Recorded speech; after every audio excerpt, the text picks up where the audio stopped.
Okay guys, I'm going to take these out. I'm a little bit disappointed with them. I'm going to tell you a couple reasons why. What we did, what happened.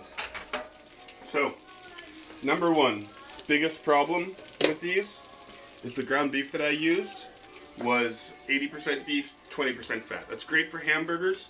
It's not great for meatballs. But it's what I had on hand, and I'm trying to not go to the store as much as possible.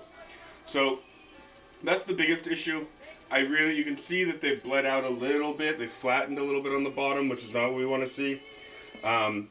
Really should have just, I wanted to follow the recipe exactly like you guys were going to see it. And I'm glad that I did, because it was definitely a mistake. Definitely want to have more breadcrumbs in there or less liquid, because it did not come out. Not as how I would. I'm sure they'll taste delicious. But anyway, that's where we are. One other thing I want to say, we're going to end up putting these in some marinara sauce. We've already made marinara sauce in class. And I've been wanting to try, I've heard a lot of good things about this sauce. I tried it quickly, it is delicious.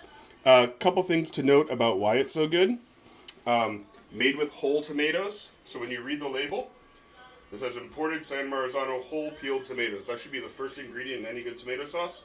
0 sugar added, and no tomato paste. If you can see those three things on any can of marinara or any kind of tomato product, you know you're going to get a good quality thing.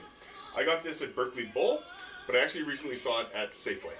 So it can be found, I think it's about twice as much as a normal can, but it's pretty good quality, and it's a lot easier than spending an hour and breaking down whole tomatoes from scratch. So I'm going to go ahead, start moving these meatballs over to my marinara sauce, and I'm going to let those stew for about 15 minutes before we start putting the sandwiches together. So I'll check back in then for the last step.